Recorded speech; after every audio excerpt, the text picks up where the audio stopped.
Bienvenidos una vez más a Darle Play. En este video hablaremos sobre una mujer que fue la primera cineasta del mundo y que no ha tenido la suficiente relevancia e importancia en la historia a nivel mundial. Así que si quieren saber más sobre Alice Guy, vamos a darle play.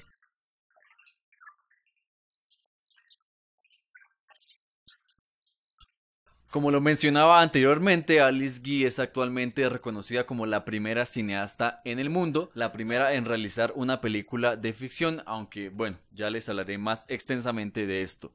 Nació el 1 de julio de 1873 en Francia, en la población de Saint-Mandé, cerca de París. Vivió entre Chile, Francia y Suiza debido al trabajo de su padre como vendedor de libros, que precisamente fue él quien le inculcaría su amor por las artes, en especial por la literatura. Después de realizar algunos estudios en mecanografía con el objetivo de convertirse en secretaria, obtuvo su primer trabajo como secretaria de Leo Gaumont, cuya empresa se dedicaba a la fabricación de equipos de fotografía. Junto a él asistió a lo que podríamos denominar como el nacimiento del cine en marzo de 1895, cuando Louis Lumière y su hermano realizaron una demostración de su nuevo invento, el cinematógrafo, una cámara que convertía las fotografías en movimiento, que tiempo después sería perfeccionada por Leo Gaumont. Alice Guy crea que el invento se podría aprovechar mucho más allá de realizar un simple registro de la vida cotidiana de París, así que le sugirió a Gaumont que le permitiera grabar algunas historias para divertir a sus amigos y además realizar algunas demostraciones a los posibles compradores de dicho equipo. Se le permitió realizar dichos experimentos con la condición de que no descuidara su trabajo como secretaria, dando como resultado la primera película con una narración de ficción denominada El Hada de los Repollos, que cuenta la historia de una pareja deseosa de tener un hijo que lo obtiene de un cultivo de repollos gracias a la magia de una hada. Se dice que vendió cerca de 80 copias de esta película.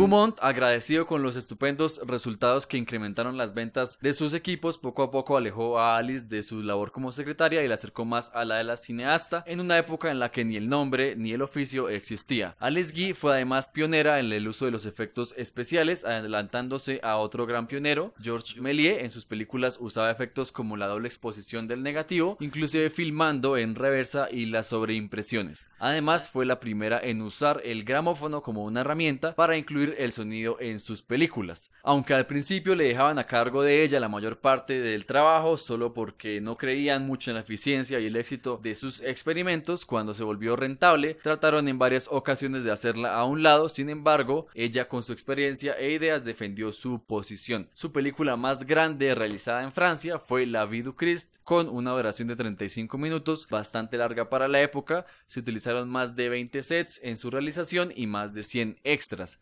Durante la filmación de la misma, algunas personas intentaron sabotear el proceso cortando y picando partes de sus sets. Lamentablemente, el crédito por la realización de esta película se lo llevaría su asistente Victorine Jasset. En ese mismo año dirigió El Hada de la Primavera, película pionera en el uso del color. Ocupó el cargo de jefa de producción en la compañía de Leo Gaumont durante 11 años, en los que supervisaba la escritura de los guiones, los diseños de los sets, el vestuario y el trabajo de los otros directores de la compañía, además de escribir, producir y dirigir sus propias películas. De igual manera entrenaba a los cineastas pioneros. Sorprendentemente, Gaumont le había dado un gran número de responsabilidades y tareas a una mujer, a pesar de la época en la que se encontraban, 50 años antes de que por primera vez las mujeres en Francia obtuvieran el derecho a votar.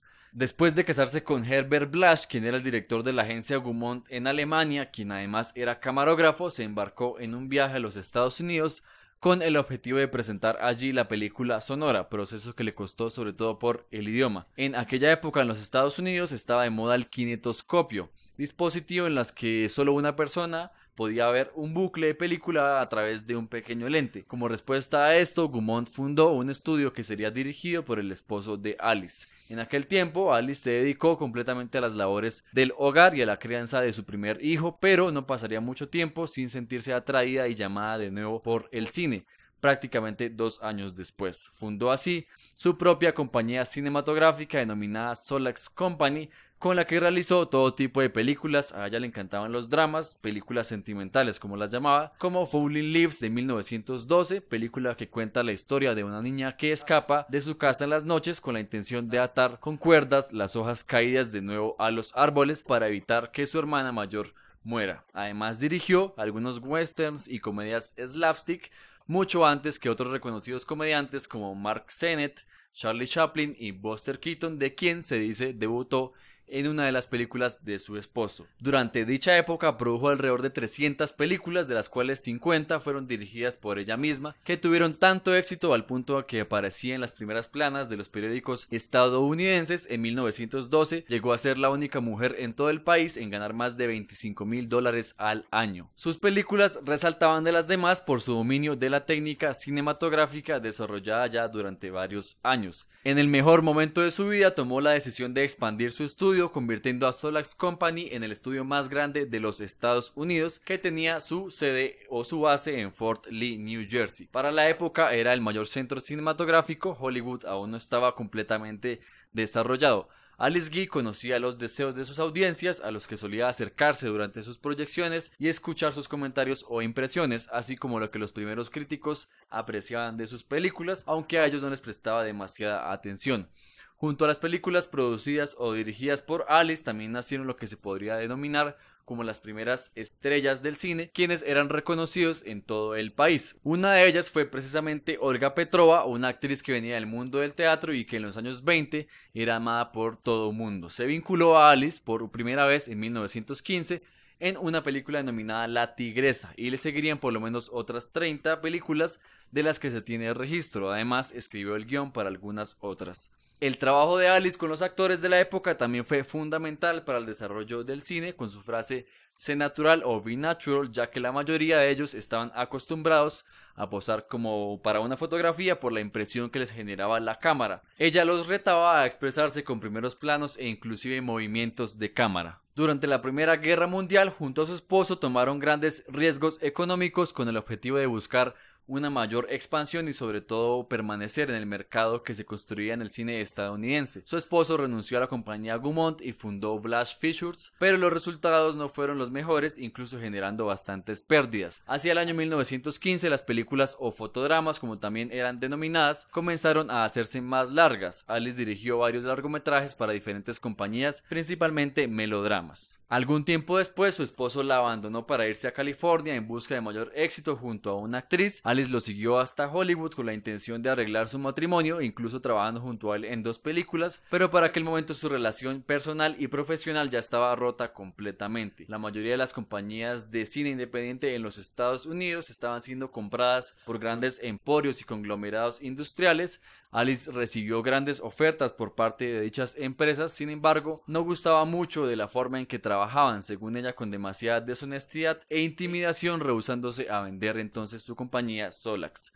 Lamentablemente, durante su estadía en Hollywood, su estudio en New Jersey había sido descuidado, teniendo que subastarlo para pagar los impuestos adeudados. Asimismo, sucedería con sus pertenencias, los resultados del trabajo de su vida entera, vendidos por unos pocos dólares. Junto a sus hijos, regresó a Francia en 1922, viviendo junto a su hermana. Intentó en varias ocasiones regresar a la industria cinematográfica, pero era rechazada por su edad, que realmente no era impedimento porque solo tenía 49 años. Además, su carrera en Francia parecía estar olvidada, nadie recordaba los grandes aportes que había realizado años atrás y que fueron la base para el cine francés. Sin apoyo para realizar sus películas, decidió dedicarse completamente a la crianza de sus hijos. Escribió cuentos para niños, publicados en diferentes revistas bajo seudónimos de hombres. Era la única forma de que le permitieran publicarlos. Solo en sus guiones usaba su propio nombre, que nunca encontraron un productor, sobre todo por el escaso dinero que se destinaba para el cine en Europa durante las guerras. Tiempo después comenzó a escribir sus memorias, que a pesar de sus esfuerzos constantes no encontraban una editorial que las publicara. Su autobiografía vio la luz varios años después de su muerte. Desde principios de los años 40, cuando ella ya tenía cerca de 70 años, comenzó a buscar también sus viejas películas, tanto las realizadas en Francia como en los Estados Unidos. Realmente no existe una cifra exacta de las películas que hacen parte